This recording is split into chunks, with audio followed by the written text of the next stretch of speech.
പരീക്ഷാ ഭേദഗതി ബിൽ ഇന്ന് രാജ്യസഭയിൽ. ഇന്നലെ ലോക്സഭയിൽ ബില്ല് പാസാക്കിയിരുന്നു.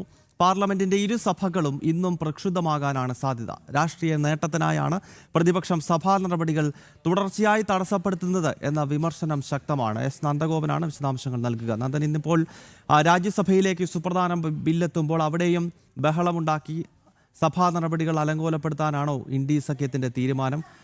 ബില്ല് എപ്പോഴാകും രാജ്യസഭയിൽ അവതരിപ്പിക്കുക?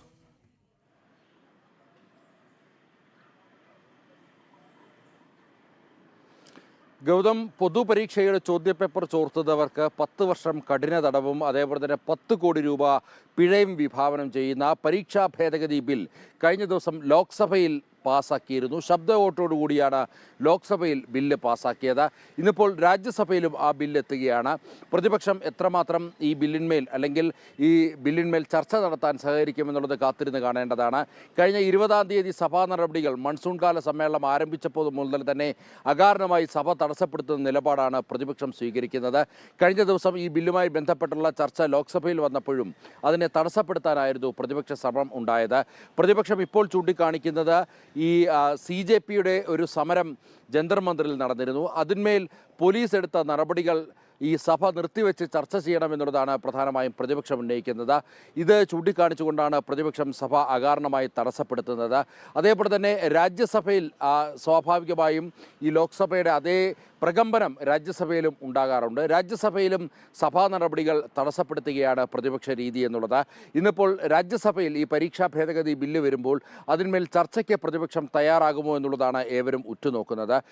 ലോക്സഭയിൽ കേന്ദ്രമന്ത്രി ജിതേന്ദ്ര സിംഗാണ് ഈ ബില്ല് അവതരിപ്പിച്ചത്.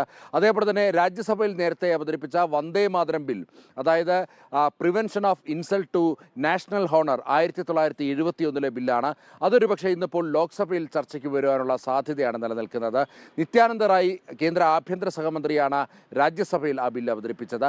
ലോക്സഭയിലും ഈ ബില്ല് ഇപ്പോൾ ചർച്ചയ്ക്ക് വരുമ്പോൾ സ്വാഭാവികമായും പ്രതിപക്ഷം അതിനെ ശക്തിയുക്തം എതിർക്കുമെന്നുള്ള കാര്യത്തിൽ തർക്കമില്ല. വന്ദേ മാതരത്തിന് അർഹമായ പ്രാധാന്യം നൽകുന്നതിനെ പ്രതിപക്ഷം സഭയ്ക്കുള്ളിലും സഭയ്ക്ക് പുറത്തും ഒരേപോലെ എതിർക്കുന്നു എന്നാണ് നോക്കിക്കാണേണ്ടത്. സഭയ്ക്കുള്ളിൽ ഇത്തരത്തിൽ അത് ഭരണഘടനയുടെ ആർട്ടിക്കിൾ 19-നും 25-നും എതിരാണ് ഈ വന്ദേ മാതരത്തിന് അർഹമായ പ്രാധാന്യം നൽകുന്നതിലൂടെ സർക്കാർ വരുത്തിവെച്ചത് എന്നുള്ളതാണ് ജോൺ ബ്രിട്ടാസും റഹീം അടക്കമുള്ള MP-മാർ ചൂണ്ടിക്കാണിച്ചിരുന്നത്. സമാനമായ രീതിയിൽ ലോക്സഭയിലേക്ക് വന്ദേ മാതരം ബില്ല് വരുമ്പോൾ പ്രതിപക്ഷത്തിൻ്റെ എതിർപ്പുകൾ സ്വാഭാവികമായും ഉണ്ടാകാം. ഏതായാലും സഭ തടസ്സപ്പെടുത്തുക എന്നുള്ള ഒരു പൊതുനയം കഴിഞ്ഞ ഏതാനും ദിവസങ്ങളായി അല്ലെങ്കിൽ ഈ മൺസൂൺ കാലയളവിൽ പ്രതിപക്ഷം സ്വീകരിച്ചു പോരുന്നു എന്നുള്ളതാണ് നോക്കിക്കാണേണ്ടത്. പാർലമെന്റിന്റെ സഭാ നടപടികൾ ഇന്നും പ്രക്ഷുബ്ധമായേക്കാം. അനാവശ്യമായി പ്രശ്നങ്ങൾ ഉണ്ടാക്കി സഭാ നടപടികൾ അലങ്കോലപ്പെടുത്തുകയാണ് ഇന്ത്യ സഖ്യം. വളരെ സുപ്രധാനമായ ബില്ലുകളാണ് സർക്കാർ സഭയിൽ അവതരിപ്പിക്കുന്നത്.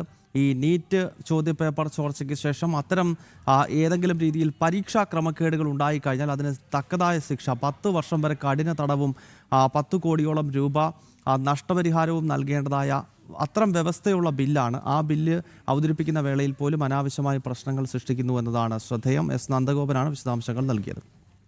വടക്കാഞ്ചേരി ലൈഫ് മിഷൻ കേസിൽ സ്വപ്ന